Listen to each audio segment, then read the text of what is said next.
Hi, and thanks for tuning into the first video on this channel.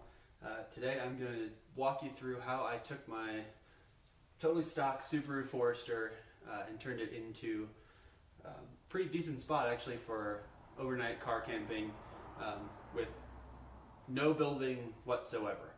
The reason I decided to do this no building originally was I didn't have time. It was a Thursday and I wanted to go camping on Friday. So I got a couple of things and looked at what I could do without having to use any tools. The other reason I decided to do a no-build setup was because this space that I'm in right now is not mine. I actually don't have any covered parking. I live in a one-bedroom apartment. I don't have any space for my own tools. So luckily I have a friend in the same city who's got a nice big garage and didn't have tools. So we have a good trade now. But at the time I didn't have anywhere to use the tools that I did have. I didn't have a setup, and so this was a good alternative without having to blow sawdust all over an apartment complex parking lot. So I'm going to walk you through how I have this set up step by step, and I think the whole thing came in under $80. It's been a couple of months now since I originally got this going, but minimal cost involved as well.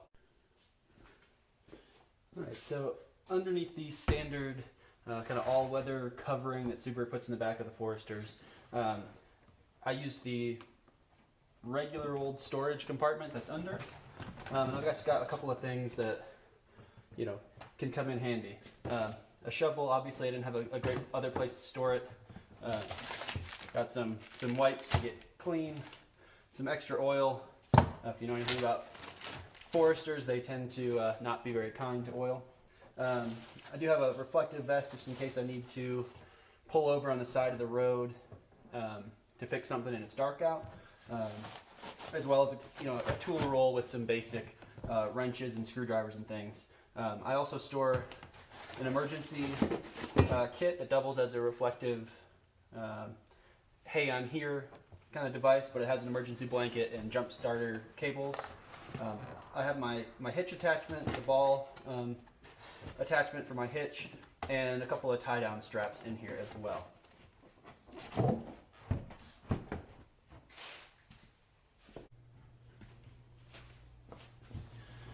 Right, so let's talk sleeping platform.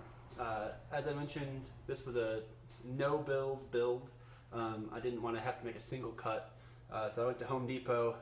And in the hobby wood section, that's sometimes what it's called, they have these 2x4 sheet, 2 foot by 4 foot sheets of plywood. It's not the most cost effective thing.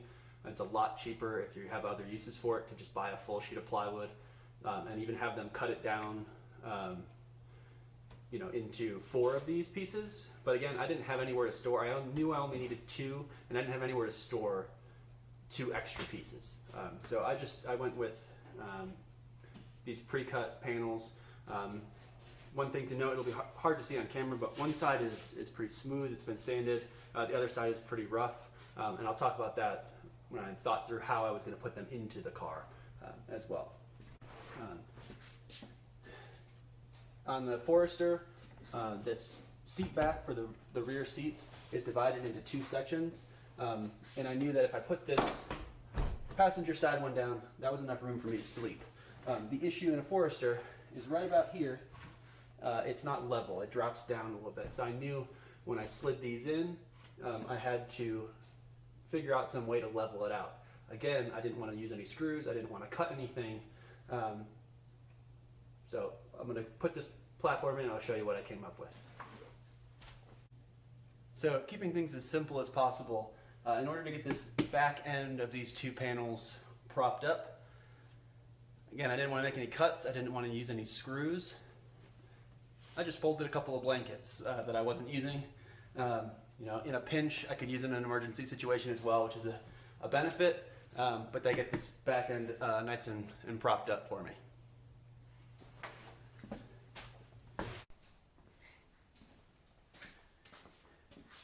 So, in the back here, as you've probably seen with other SUV or car camping builds, the challenge a lot of times is filling in this footwell space. obviously without building in any other supports. I needed some way to keep these pieces of wood from sagging or breaking once I put my body weight getting in, or just sleeping with my dog jumping around in the back there. I solved that with these bins that are maybe $5 at Home Depot, and I'll go through the contents of those in just a moment. And the reason I got 2 pieces of this pre-cut plywood, because they're 4 feet long each, once I have these bins in place, I can just slide the top one forward.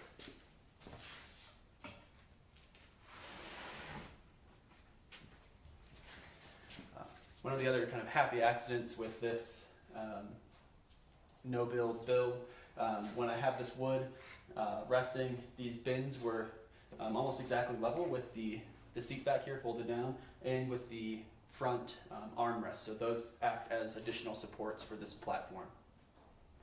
When I'm going to sleep, I obviously push this seat all the way forward, and then there's that seat back pocket that's also really handy for a book, flashlight, firearm, whatever you have in your car when you're out camping in the woods by yourself. Alright, so the 2 bins that go into the car, in one of them I have camping stuff, and I leave this stuff in my car all the time. There's no point in bringing it inside to store it.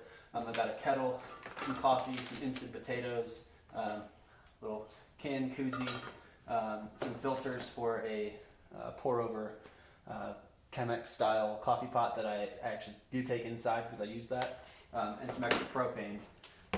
So this is also where I stored my food that didn't need to go in a cooler,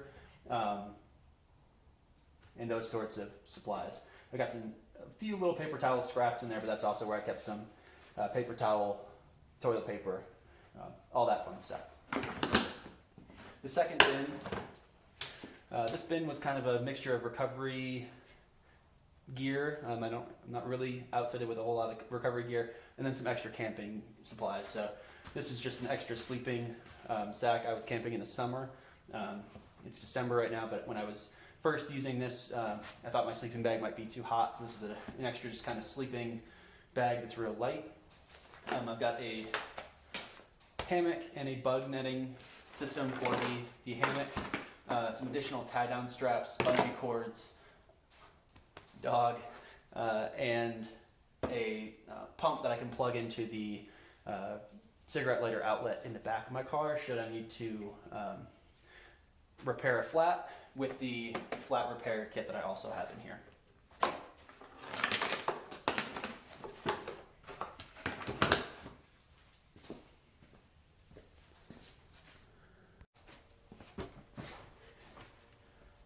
So the last piece that I'll talk about looks a bit odd, it's a bit cumbersome, it doesn't exactly fit in this space, but this is a pretty thick rubber mat that's really intended to go under a tent, kind of cover over rocks, and also act as a kind of thermal barrier.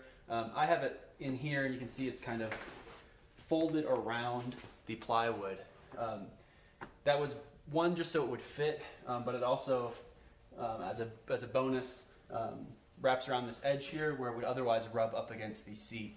And I didn't want the plywood, the rough edge of the plywood, rubbing a hole in the upholstery on the seat that I do leave in the up position. Added benefit of this is, when I have a dog or two in here, it's a little bit more comfortable for them. It's a little bit less slick, so they're not going to be sliding around. They can get their balance. And then this is where I would put my sleeping mat. I actually got rid of the camping mat that I used when I was camping in this setup. But that's just regular camping sleeping mat and a sleeping bag, and I was actually quite comfortable in this car.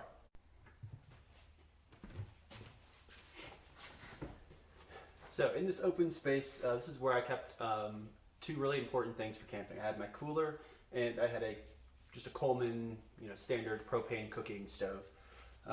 I left this seat up, both to kind of create a space here where those things could wedge in and be a little bit more stable, but also in case of a crash and accident, that stuff, or at least the cooler, wouldn't go flying forward. And then the other side of the seat is my dog's space.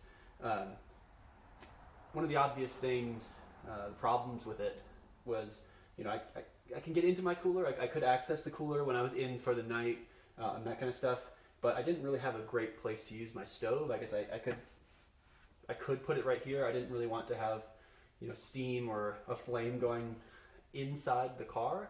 And again, I'm not building anything, so I wasn't gonna have a drawer coming out to get, at least underneath the rear door of the car. So the way that I solved that, obviously I can just take the cooler out and put it on the ground. But actually, with this rubber mat in place, I could still access the two pieces of wood. So I just pulled the top piece out and used that as a tabletop on top of the two bins. It was a real low table, but it acted as a table for my camping stove, and I'll put some pictures up in the video so you can actually see how it looked in use.